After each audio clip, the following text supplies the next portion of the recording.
Next ఇక అత్యంత భయంకరమైన అన్ని పేపర్స్లో హైలైట్ అవుతున్న వార్త, ఛత్తీస్గఢ్ ఒడిశా రాష్ట్రాల సరిహద్దుల్లో భారీ ఎన్కౌంటర్ జరిగింది. మావోయిస్టు అగ్రనేత చలపతి చనిపోయింది ఎన్కౌంటర్లో. 24 మంది మావోయిస్టులు చనిపోయారు. 15 మృతదేహాలు స్వాధీనం, మృతుల్లో 2 మహిళలు.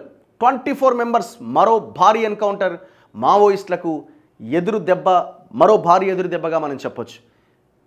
2024 జనవరి నుంచి డిసెంబర్ 31 వరకు దాదాపు 280 మంది ఎన్కౌంటర్ అయ్యారు. జనవరి 1 నుంచి ఇవాళ ఎంత, జనవరి 22 వరకు జస్ట్ ఒక 22 రోజుల్లో 34, ఇది ఒక 24, ఎంత దాదాపు 60 మంది ఖతమైపోయారు. జస్ట్ ఒక 22 రోజుల్లోనే 60 మంది చనిపోయారు. నేను అనుకుంటున్నా అసలు నిజంగానే వాళ్ళు కాల్పులు జరిపితే ఇదంతా ట్రాష్. వాళ్ళు కాల్పులు జరిపింది లేదు, వీళ్ళు జరిపే ఏమి లేదు. దొరికిన వాళ్ళని దొరికినట్టుగా వెంటాడి కాల్చి పడేస్తున్నారు. నిన్న ఒక సీనియర్ జర్నలిస్ట్ చెప్తున్నాడు, అసలు ఇది వెంటాడి కాలుస్తున్నారా లేకపోతే ఎన్కౌంటర్ జరిగి కాలుస్తున్నారా నేనైతే నమ్ముతలేను. కొన్ని వందల మందిని ఆల్రెడీ వీళ్ళు తీసుకొని ఉంటారు, అదుపులోకి తీసుకొని విడతల వారీగా చంపేస్తున్నట్టున్నారు, నాకు అనుమానం ఉంది అంటాడు. అది కూడా అయ్యుండొచ్చు. ఎందుకంటే ఒక అడవిలో ఇంకొక అడవిలో ఉన్న వాళ్ళ కమ్యూనికేషన్ ఏముంటుంది, వాళ్ళు అక్కడే మేము ఉన్నాం అనుకుంటారు, వీళ్ళు ఉన్నారు అనుకుంటారు, లేపుతున్నారు. ఇక ఎంత ఘోరం ఇది. నేనేమంటున్నా, హింసను వ్యతిరేకించాల్సిందే, మావోయిస్టుల వైపు నుంచి అయినా ఇటువైపు నుంచి అయినా. కానీ ఈ మావోయిస్టులు నక్సలైట్లు రావడానికి ప్రధానమైన కారణం ఏంటి? పేదరికం, అణచివేత, వ్యవస్థ మీద నమ్మకం లేకపోవడం. ఈ లీడర్లు, రాజకీయ నాయకులు, ప్రభుత్వాలు అవినీతికి పాల్పడి ప్రజలని మర్చిపోవడం, ప్రజల రక్తం దాగడం. ఈ కార్పొరేట్లు, పెట్టుబడిదారులు, రాజకీయ నాయకులు కలిసి జనాన్ని మోసం చేయడం, లేకపోతే జనాన్ని ఇబ్బంది పెట్టడం, జనాన్ని దోపిడీకి గురి చేయడం, ఇవే కదా కారణాలు. మరి అమిత్ షా కానీ నరేంద్ర మోదీ కానీ కేంద్రంలో ఎవరు అధికారంలో ఉన్నా, అప్పుడు కాంగ్రెస్ ఉన్నా, ఇప్పుడు బీజేపీ ఉన్నా, రేపొద్దున ఇంకెవరున్నా, ఎన్కౌంటర్ చేయాల్సింది ఎవరిని? ఎన్కౌంటర్ చేయాల్సింది పేదరికాన్ని, ఎన్కౌంటర్ చేయాల్సింది అణచివేతను ఎన్కౌంటర్ చేయాలా? వాడు క్వశ్చన్ చేస్తే నువ్వు పోలీస్ స్టేషన్ తీసుకుపోతివి, లాకప్ డెత్తులు నువ్వే చేస్తేవి, కుటుంబాన్ని హింసిస్తేవి. కడుపు మండిన ప్రశ్నించే తత్వమున్న వాడు ధిక్కార స్వరాలన్నీ ఎక్కడ పోతాయి? ఆ అడవుల్లోకి పోతాయి. నేను ఆయన గాల్ చేసిన కాబట్టి ఓ అని పండగ చేసుకుంటున్నాను. నేను అమిత్ షా ట్వీట్, వాహ్ గ్రేట్ అని. ఏం గ్రేటు? ఏం అవ్వదు వీటి వల్ల. ఒకరు పోతే 100 మంది పుడతారు, ఒకరు పోతే 100 మంది పుడతారు, ఇంకో రకంగా తయారవుతారు. మీరు అనుకుంటున్నారు అడవి మొత్తం ఖాళీ చేస్తున్నాం, ఇక అయిపోతుంది, మావోయిస్టులు లేరు, నక్సలైట్లు లేరని. అది ఇంకొక రూపంలోకి రావచ్చు. అందుకే మేమేమంటున్నాం, ఉన్న మావోయిస్టులైనా మీరేమిటి, మీరు ఇప్పుడు ఈ ఆర్టిఫిషియల్ ఇంటెలిజెన్స్లు, శాటిలైట్లు, డ్రోన్లు ఇవన్నీ వచ్చిన తర్వాత మీరు అక్కడ ఉండి చేయడానికి కూడా ఏం అవకాశం లేదు. ఉండనివ్వరు మిమ్మల్ని అక్కడ. ప్రజాక్షేత్రంలోకి వచ్చి ఒక ఆల్టర్నేట్ వ్యవస్థని సృష్టించి క్రియేట్ చేసి ప్రజల మధ్య ఉండి ప్రజల కోసం కొట్లాడండి. మీ త్యాగం వెలకట్టలేనిది, ఎవరు కాదనట్లేదు. మీ త్యాగం వెలకట్టలేనిది. మీరు ప్రాణాలకు తెగించి అక్కడ ఉంటున్నారు. మీరు చేయాల్సిందేంటి? బయటకు వచ్చి ఈ ప్రజల్లో ఉండి ఒక ఆల్టర్నేట్ వ్యవస్థని ఏర్పాటు చేసే ప్రయత్నం చేయండి. మీరు వాళ్ళకంటే గొప్పగా టెక్నికల్గా, టెక్నాలజీలో ఇంకా భయంకరమైన దీంతో పనిచేయడానికి అవకాశం ఉందా? లేదు, నో ఛాన్స్. మీరు ఇట్లా కదిలితే ఆడ కనబడుతున్నది. సో మావోయిస్ట్ అగ్రనేత చలపతి చనిపోయిందట. మొన్న కూడా తెలంగాణ రాష్ట్ర కార్యదర్శి ఆయన దామోదర్ కూడా ఎన్కౌంటర్ జరిగిందని ఒక పెద్ద దుమారం. కానీ ఆయన సేఫ్గానే ఉన్నాడట. అది మావోయిస్టులు ఊపిరి పీల్చుకునే లోపే మరో ఎదురు దెబ్బ తగిలింది. మావోయిస్టులకు మరో భారీ ఎదురు దెబ్బ తగిలింది. ఛత్తీస్గఢ్ ఒడిశా సరిహద్దుల్లోని గరియాబంద్ జిల్లా కుల్హాడి ఘాట్ అటవీ ప్రాంతంలో మంగళవారం జరిగిన ఎన్కౌంటర్లో మావోయిస్టు పార్టీ కేంద్ర కమిటీ సభ్యుడు రామచంద్రారెడ్డి ప్రతాప్ రెడ్డి అలియాస్ చలపతి అలియాస్ జయరాం, ఆయన వయసు 62 ఏళ్లే, చనిపోయాడు. ఆంధ్రప్రదేశ్లోని చిత్తూరు జిల్లా తవనంపల్లె మండలం ముత్యంపైపల్లెకు చెందిన ఆయన పైన ₹1 రివార్డు ఉన్నదట, ₹1 రివార్డు ఉందట. ఈ ఎన్కౌంటర్లో మొత్తం 24 మంది చనిపోయినట్లు విశ్వసనీయ సమాచారం. 15 మంది మృతదేహాలను భద్రతా బలగాలు స్వాధీనం చేసుకున్నాయి. మృతుల్లో 8 మందిని గుర్తించారు. చనిపోయిన వారిలో చలపతితో పాటు ఒడిశాలో మావోయిస్టు పార్టీ కీలక నేత మనోజ్, స్పెషల్ జోనల్ కమిటీ సభ్యుడు గుడ్డు ఉన్నారు. 2 మహిళా మావోయిస్టులు కూడా ప్రాణాలు కోల్పోయారు. పలువురు మావోయిస్టులకు గాయాలైనట్లు సమాచారం. మృతుల సంఖ్య మరింత పెరిగే అవకాశం ఉన్నట్టుగా తెలుస్తుంది. ఘటనలో ఓ జవాన్ గాయపడడంతో హెలికాప్టర్లో రాయ్పూర్ ఆసుపత్రికి తరలించారు. ఘటనా స్థలంలో 3 IED ఇంప్రొవైజ్డ్ ఎక్స్ప్లోజివ్ డివైజ్లను గుర్తించారు. ఘటనా స్థలం నుంచి AK-47, SLR, ఇన్సాస్ లాంటి ఆయుధాలు భద్రతా బలగాలు స్వాధీనం చేసుకున్నాయని రాయ్పూర్ జోన్ IT అమ్రేష్ మిశ్రా వెల్లడించారు. 1000 మంది జవాన్లతో కూంబింగ్. 2 రాష్ట్రాల సరిహద్దుల్లోని బాలుడిగ్గి, కుల్హాడి ఘాట్ అడవుల్లో పెద్ద ఎత్తున మావోయిస్టులు ఉన్నారనే నిఘా వర్గాల సమాచారంతో ఇగో డెడ్ బాడీస్ ముందు ఇక వాళ్ళు విజయ దరహాసంతో నిలబడ్డారు. అక్కడ చూడండి.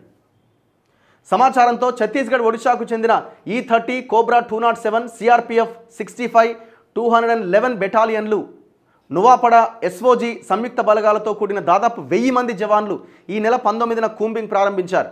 ఆదివారం సాయంత్రం నుంచి 4 డ్రోన్లతో మావోయిస్టుల స్థావరం పైన గురిపెట్టారు. ఈ ప్రాంతంలో 60 మంది వరకు మావోయిస్టులు ఉన్నారని గుర్తించినట్టుగా తెలుస్తోంది. ఈ క్రమంలో మావోయిస్టులు భద్రతా బలగాల మధ్య కాల్పులు ప్రారంభమయ్యాయి.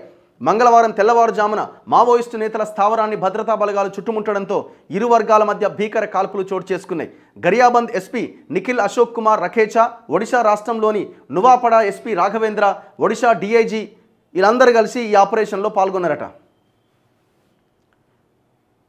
బస్తర్ నిర్బంధంతోనే గరియాబంద్ వైపుగా అగ్రనేతలట. ఛత్తీస్గఢ్లోని బస్తర్ ప్రాంతంలోనే ఎక్కువగా మావోయిస్టు అగ్రనేతల కదలికలు ఉండేవి. పోలిట్ బ్యూరో, కేంద్ర కమిటీ స్థాయి నేతల స్థావరాలు అబూజ్మడ్లోని దట్టమైన కీకారణ్యంలో ఉన్నాయి.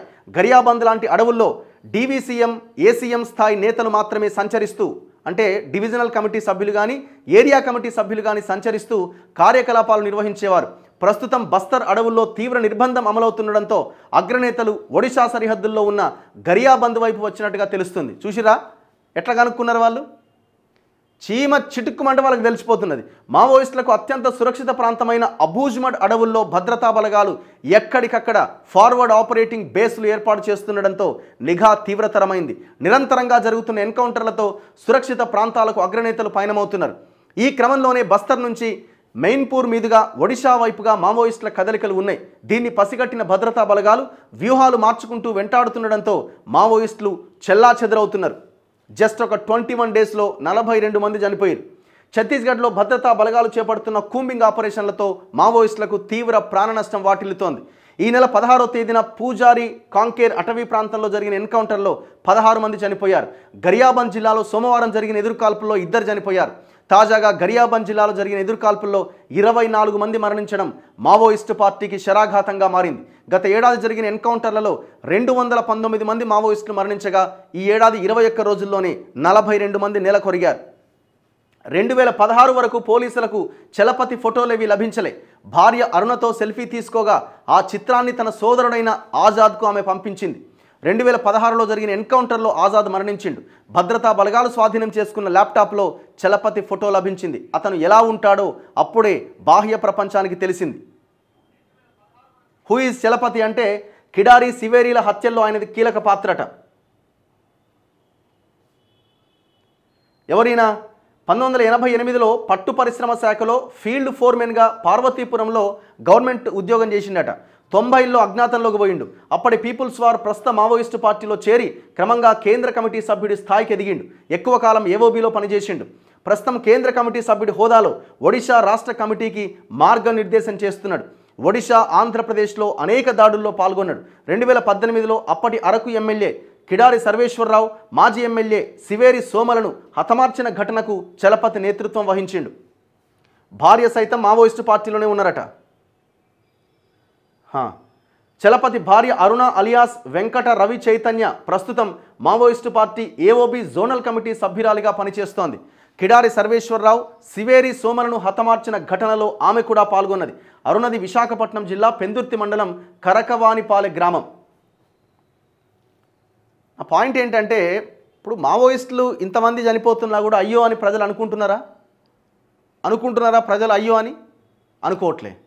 మీరు తెలంగాణలో చూడండి, లాస్ట్ 10 years కాలంలో ఈ నక్సలైట్లు కానీ మావోయిస్టులు కానీ పేరు ఏదైనా మీ పోరాటం ఏంది? మేము చిన్నప్పుడు విలేజెస్లో ఉన్నప్పుడు దున్నేవాడిదే భూమి అని గోడల మీద రాసేవాళ్ళు. మావోయిస్టులు రాసిన రాతలను కూడా మేము చూసినాం. మేము కొన్ని సందర్భాల్లో అయితే ప్రత్యక్షంగా కూడా చూసినాం. నేను ఈ రాచకొండ ఏరియాలోనే మా స్కూల్ సర్వేలని ఉండేది. నేను 5th class to 10th class వరకు అక్కడే చదువుకున్నా. నేను 6th క్లాస్ ఐ థింక్ ఆ సమయంలో ఉన్నప్పుడు దాదాపు మా స్కూల్లోకే ఒక 70 మంది నక్సలైట్లు ఆ రోజు వచ్చారు. 70 మేము ఆ రోజు చూసినాం. ఆ రోజు ప్రత్యక్షంగా కూర్చున్నాం. వాళ్ళందరూ రాత్రంతా పాటలు పాడి అక్కడి నుంచి తెల్లవారుజామున వెళ్ళిపోయారు. మన స్కూల్ పిల్లలందరినీ ఎదురుగా కూర్చోబెట్టి వాళ్ళ ఆ ప్రోగ్రామ్ చేసిరు. ఇది ఎప్పుడు 97 ముచ్చట చెప్తున్నాను, 97, 98 ముచ్చట చెప్తున్నాను నేను. మేము వాళ్ళని ప్రత్యక్షంగా కూడా చూసినాం. ఆ గోడల మీద దున్నేవాడిదే భూమి అని ఆ జాజుతోని ఎరుపు రంగుతో రాసి వెళ్ళేవాళ్ళు. మా విలేజ్లో కూడా మేము ఆ రాతలు మేము చూసినాం. మరి భూమి మీద భూ పోరాటాల మీద మీరు మాట్లాడిన మీరు 10 సంవత్సరాల కాలంలో కేసీఆర్ గవర్నమెంట్ కొన్ని లక్షల ఎకరాల భూమిని చెరబట్టింది కదా. ఒక్క లెటర్ వచ్చిందా మీ దగ్గర నుంచి? ఒక్క స్టేట్మెంట్ వచ్చిందా మీ దగ్గర నుంచి? ఎందుకు చేయలేకపోయారు మరి మీరు? ఎందుకు చేయలేకపోయారు మరి మీరు? అది మీరు కూడా ఆత్మ పరిశీలన చేసుకోవాలా? మీరు కూడా ప్రజలకు ఏమైనా దూరం జరిగారా? సరే, మీ పరిస్థితులు మీకు ఉండొచ్చు, మీరు కొన్ని సందర్భాల్లో మాట్లాడలేకపోవచ్చు, మీ మీద నిర్బంధం ఉండొచ్చు, ఇంకోటి ఉండొచ్చు. లెటర్లు కూడా కనీసం రాయడానికి ఏమి ఇబ్బంది వచ్చింది? పేద ప్రజలకు అసైన్ చేసిన లక్షలాది ఎకరాల భూమి కొల్లగొట్టబడ్డది కదా. దళితుల చేతుల్లో, గిరిజనుల చేతుల్లో, బీసీల చేతుల్లో ఉన్న భూమి లేకుండా పోయింది ఇవాళ. ఆనాడు ఒక్క లెటర్ మీరు రిలీజ్ చేసి ఉంటే సినిమా వేరే జనాలు ఎక్స్పెక్ట్ చేసిర్రు. అరే అన్నలు ఎటు పోయిరు, ఒక్కరు మాట్లాడతలేరే అన్న స్టేట్మెంట్స్ తెలంగాణలో వినిపించినాయి.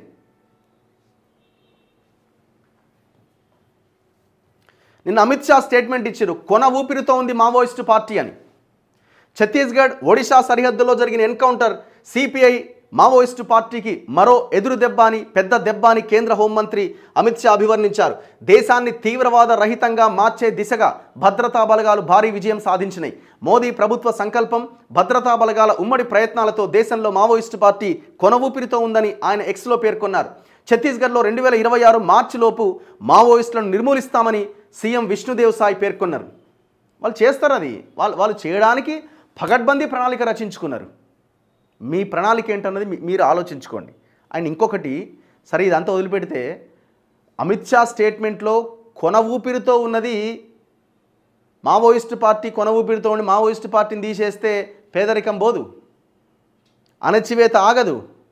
ఫస్ట్ మీరు చంపాల్సింది, ఎన్కౌంటర్ చేయాల్సింది పేదరికాన్ని, ఈ అణచివేతని. దాని మీద దృష్టి పెట్టండి. ఏ మావోయిస్టు కొత్తగా తయారు కాడు, అయిపోతుంది. దీనికి దాదాపు ఇప్పటికి ఈ ఎన్కౌంటర్ల కోసం, దీనికోసం 5 నుంచి 6 వేల కోట్ల రూపాయలు ఖర్చు పెట్టింది కేంద్రం. 5,000 to 6,000 crores.